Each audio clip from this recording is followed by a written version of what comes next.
आज ही Doubtnut app download करें। Doubtnut पर होगा अब आपके सभी मैथ्स, केमिस्ट्री, फिजिक्स और बायोलॉजी डाउट्स का सफाया।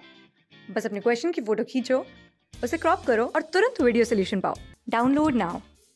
तो सवाल यहाँ पे कह रहा है genetically modified plants are useful in many ways, यानी कि जो हमारे जेनेटिकली मॉडिफाई किए गए हैं प्लांट्स वो हमारे काफ़ी ज़्यादा यूजफुल होते हैं।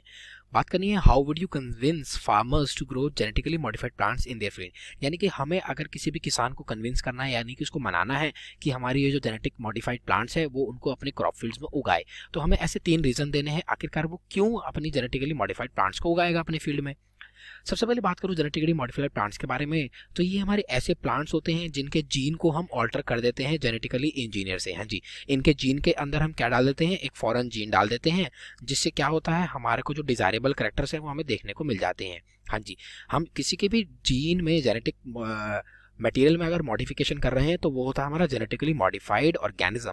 यहाँ पे बात हो रही है प्लांट्स की, तो अगर हमने प्लांट्स के जीन को मॉडिफाई कर दिया तो हमारे जेनेटिकली मॉडिफाइड प्लांट्स हो गए। अब मैं बात करूँ, यहाँ पे मुझे देने थे 3 रीजन, तो मैं 3 रीजन कौन कौन से दूंगा। सबसे पहले जो मेरा रीजन आएगा वो क्या आएगा, रेजिस्टेंट। हाँ जी, रेजिस्टेंस टू एबायोटिक स्ट्रेसेस। सबसे पहले तो रेजिस्टेंस टू एबायोटिक स्ट्रेसेस आ जाता है, और इसी के साथ मैं इंक्लूड करना चाहूँगा डिजीजेज। हाँ जी, आपको पता ही है हमारी कई बार क्या होता है प्लांट के अंदर जो हमारी क्रॉप होती है उसके अंदर डिजीज जो है वो आसानी से लग जाती है, कोई पेस्ट आ जाती है वो आसानी से इसको खा जाती है और इसके अंदर क्या है इन्फेक्शन कॉज कर देती है, जिससे क्या होता है हमारे जो फार्मर्स है उनको काफ़ी ज़्यादा लॉस होता है। क्यों? क्योंकि इनकी जो क्रॉप है वो अच्छे से स्टैंड नहीं हो पाती, अच्छे से नहीं बन पाती है, और इनको जो इनका पैसा लगा है वो वापस नहीं मिल पाता है, इनका प्रॉफिट इनको वापस नहीं मिल पाता है। तो हम क्या करते हैं, हम जेनेटिक मॉडिफाइड प्लांट्स के अंदर क्या करते हैं, ऐसे जीन्स को इंट्रोड्यूस कर देते हैं जिससे जो पर्टिकुलर हमारा इन्फेक्शन है वो उसके अंदर नहीं होगा। जैसे कि अगर मैं बात करूं जो हमारी कॉटन की जो प्लांट है उसके अंदर हमने बीटी, जो हमारा बीटी बैसिलस तुरंजिस बैक्टीरिया है, इसके हमने जीन्स उसके अंदर डाल दिए थे, जिससे क्या हो गया था हमारे जो बॉल वॉर्म्स होते हैं या फिर हमारे जो इंसेक्ट्स होते हैं उनके इन्फेक्शन हमारे कम हो गए थे कॉटन प्लांट के ऊपर। तो कुछ इस प्रकार से हम यूज़ कर सकते हैं हमारे क्या इन जीन्स को, ताकि हमारे जो डिजीजेज हैं उनसे बचा जा सके। साथ ही साथ हमारे जो एबायोटिक स्ट्रेसेस हैं, कई बार क्या होता है पानी की कमी की वजह से हमारी जो क्रॉप है वो खराब हो जाती है, या फिर टेम्परेचर ज़्यादा है तो खराब हो जाती है, तो हम कई ऐसे जीन डाल सकते हैं प्लांट के अंदर जिससे क्या हो जाता है अगर कम पानी भी होगा तो भी हमारा प्लांट अच्छे से उग जाएगा। तो वो क्या है, वो हमारे फार्मर्स को मदद करता है ताकि उनका जो प्रॉफिट है वो बना रहे बराबर।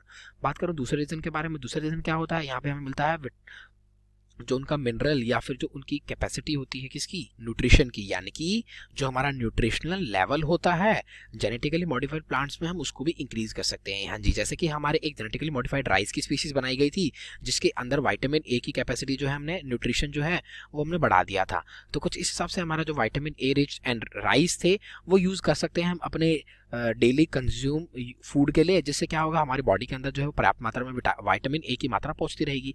तो इस हिसाब से क्या है हमारी जो क्रॉप प्लांट है उसके अंदर हम न्यूट्रिशन की लेवल भी बढ़ा रहे हैं, जिससे क्या है अल्टीमेटली हम ह्यूमंस को ही फायदा है। बात करूँ सी पार्ट के बारे में, तो यहाँ पे क्या है लेस कॉस्ट। हाँ जी, अब लेस कॉस्ट कैसे लग रही है तो आपको बता देता हूँ। अगर हमारी जो क्रॉप प्लांट है वो डिजीज रेजिस्टेंस है, पेस्ट रेजिस्टेंट है, तो उसके अंदर हमें फालतू का खर्चा नहीं करना पड़ेगा। जैसे कि हमें पेस्टिसाइड नहीं डालने पड़ेंगे। पेस्टिसाइड क्या करते हैं, पेस्ट को मारते हैं।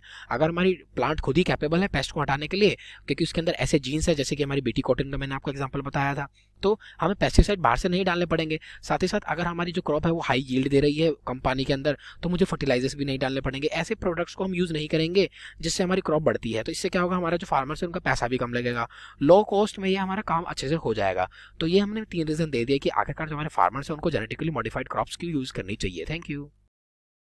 क्लास 6 से 12 से लेके नीट, IIT, जेईई मेंस और एडवांस के लेवल तक 10 मिलियन से ज्यादा स्टूडेंट्स का भरोसा। आज ही डाउनलोड करें डाउटनेट ऐप या व्हाट्सएप कीजिए अपने डाउट्स 8400 400 400 पर।